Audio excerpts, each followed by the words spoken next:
Hello friend, જય અંબે, જય માતાજી. કેમ છો બધા? મજામાં? સ્વાગત છે તમારું મારી રસોઈની ચેનલમાં. આજે આપણે ઘઉંના લોટની સેવ બનાવીશું ફ્રેન્ડ. તો એના માટે મેં લીધું છે કુકર, એમાં પાણી એડ કરી દીધું છે અને લોટ બાફવાનો છે. ઘઉંનો પ્યોર લોટ છે, દેખાતો હશે તમને. હું હમણાં ચાળીને બતાવું ને ત્યારે બી તમને પ્રોપર ખબર પડશે. તો મેં લીધું છે કુકરમાં પાણી.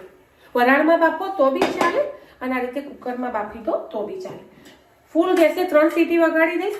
પરફેક્ટ લોટ અંદરથી વરાળમાં શેકાઈ જશે. બાફવાનો નથી, વરાળમાં એને સ્ટીમ કરવાનો છે. એ યાદ રાખજો. મેં ડબ્બામાં કોરો લોટ જ મૂક્યો છે, તો બી એ ગરમ થઈ જાય પછી હું તમને બતાવું. ત્યાં સુધી હું કરી રહી છું ઘઉંના લોટની સેવ. તો શિયાળો છે તો એને થોડી વધારે હેલ્ધી બનાવવા માટે મેં લીધું છે આદુ અને આંબળા. તો ચલો રેસીપી તમને બતાવું પ્રોપર કે કઈ રીતે બનાવીશું. ધોયેલા હતા તો બી મેં ફરીથી થોડા ધોઈ લીધા છે. આને કંઈ છોલવાની કેવી કોઈ જરૂર ફ્રેન્ડ નથી.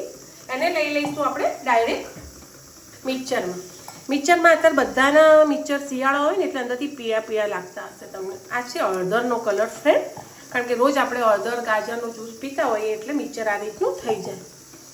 ચલો તો આપણે એને પહેલાં મિક્સરમાં ડાયરેક્ટ સમારી લઈશું અને એનો પલ્પ તૈયાર કરીશું. ત્યાં સુધી આપણો ઘઉંનો લોટ બી શેકાઈ જશે. કુકરમાં સીટી વાગશે, સંભળાશે તમને. જો આ રીતે 3 સીટી હું વગાડી લઈશ. 1 વાગી, બીજી 2 વાગશે. હજુ બીજી બી સીટી વાગી ગઈ છે. હવે એક જ બાકી રહી છે. છોકરાઓને આદુ અને આમળા ખવડાવવા હોય ને તો આ બી એક મસ્ત સહેલી રીત છે. ટ્રાય ચોક્કસથી કરજો. આનો હવે પીસી લઈશ.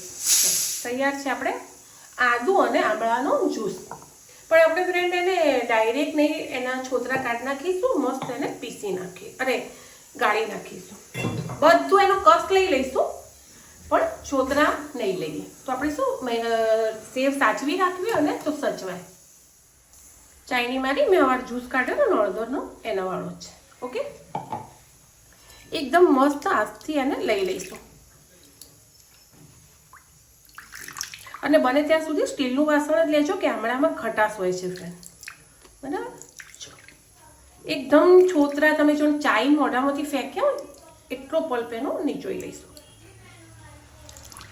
મસ્ત સ્મેલ આવી રહી છે આદુ આમળાની ફ્રેન્ડ, મજા આવી જાય. ચલો એમાં આપણે મસાલા કરીએ ત્યાં સુધી આપણો જે લોટ મૂક્યો છે ફ્રેન્ડ એ બી નીકાળી લઈશું સાચવીને. એમાં પાણી ના જવું જોઈએ કારણ કે આપણે ચાળવાનો છે ને, એટલા માટે. ઓકે, અને પહેલાં આપણે મસાલા કરી લઈએ. જે મસાલો તમારે એડ કરવો હોય કરી શકો, પણ મારી રીતે કરજો, તમને મજા આવશે.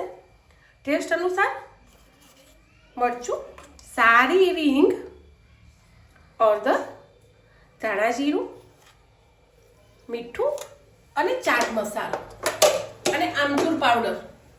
એ બી તો ખાસ ફ્રેન્ડ, આમચૂર પાવડર અને ચાટ મસાલો. હાય કહાન, બરાબર. અને આમચૂર પાવડર વધારે જો ખાટી ભાવે તો, બાકી આમળાની ખટાશ તો તમને આમાં મળશે જ.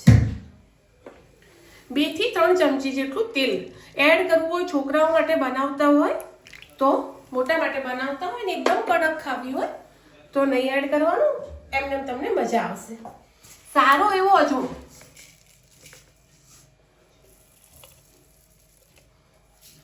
અડધી ચમચી જેટલો.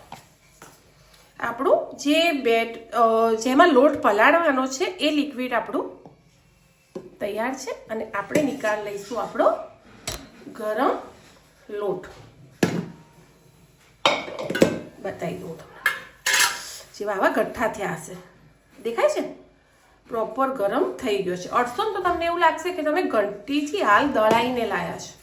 હવે આપણે આમાં ચાળી લઈશું. એકલો ઘઉંનો લોટ છે, કશું જ નથી ફ્રેન્ડ. મેં લઈ લીધી છે ઘઉંની ચાળણી. આ રીતે આપણે ચાળી લઈશું એને લોટ. બધો લોટ મેં ચાળી લીધો છે.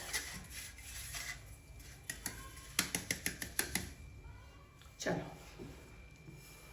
હવે આમાં તમારે જો ઓછું પડે તો પાણી લઈ લેવાનું.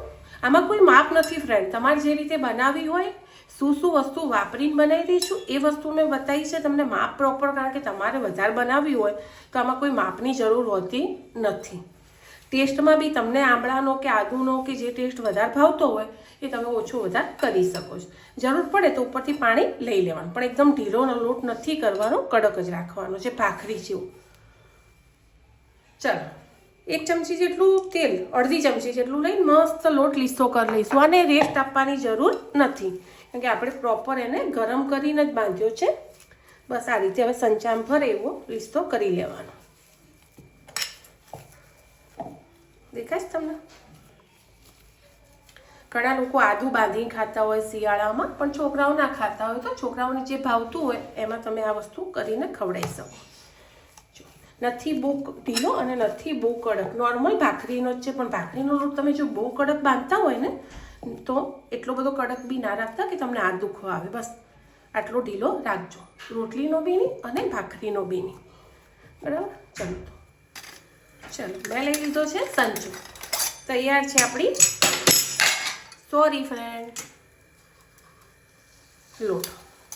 જો તેલવાળા હાથ કરવા હોય તો કરી લેવાના, નહીંતર એમને બી બહુ જ મસ્ત, બિલકુલ ચોટશે નહીં.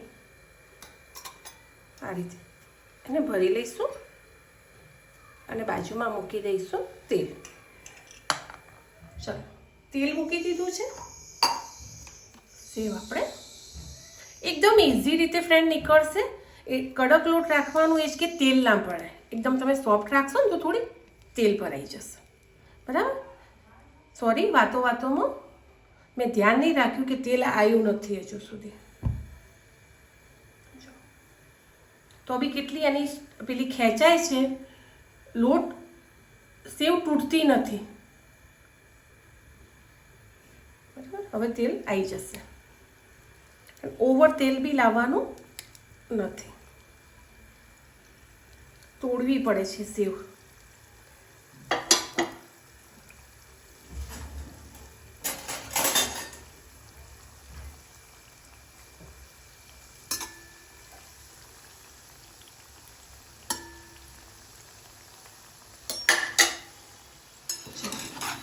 દેખાય છે? આ રીતે આપણે એને ધીમા તાપે તળી દઈશું. નાખીએ એટલે ગેસ ફૂલ રાખવાનો, તેલ આવેલું હોવું જોઈએ. હું તમારી જોડે વાતો કરવાની એટલે મને ધ્યાન ના રહ્યું, પણ વાંધો નહીં આવે, સેવ મસ્ત થઈ જશે. ફરીથી હું પાડું એટલે તમને બતાવી દઉં. ચલો તૈયાર છે આપણી સેવ, એને નીકાળી લઈએ.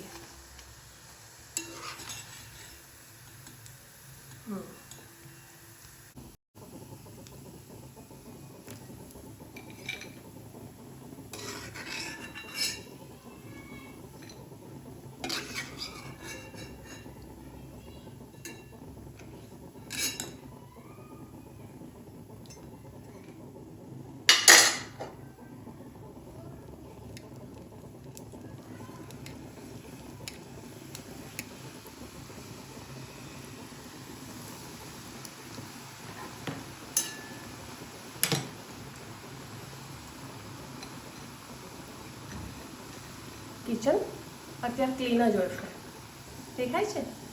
એ રીતે આપણે બધી બનાવી દઈશું. ભાગીને જ ખાવાની હોય એટલે રાઉન્ડ બની જ જાય. આપણે ઓછા તેલમાં બનાવીએ ને તો આપણને કમ્ફર્ટ રહે રીતે બનાવવાની.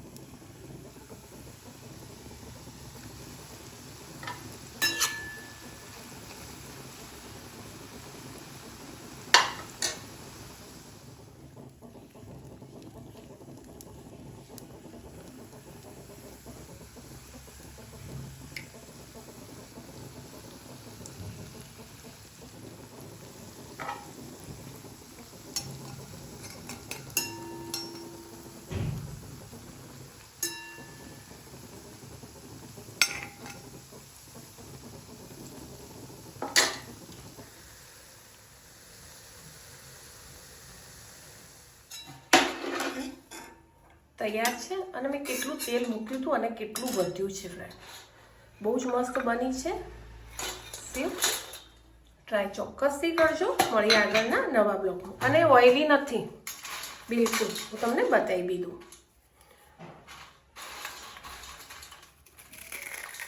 અને સોફ્ટ છે. દેખાય છે કે આટલું તેલ વધતું હોય તો તમે જ વિચારો. અને ટેસ્ટમાં બી બહુ જ મસ્ત છે. ફ્રેન્ડ, બની ગઈ છે આપણી ઘઉંના લોટની સાથે એડ કર્યો છે આંબળો અને આદુ, અને ટેસ્ટ તો ફ્રેન્ડ બહુ જ મસ્ત. અવાજ બી તમને તોડીને બી બતાવી.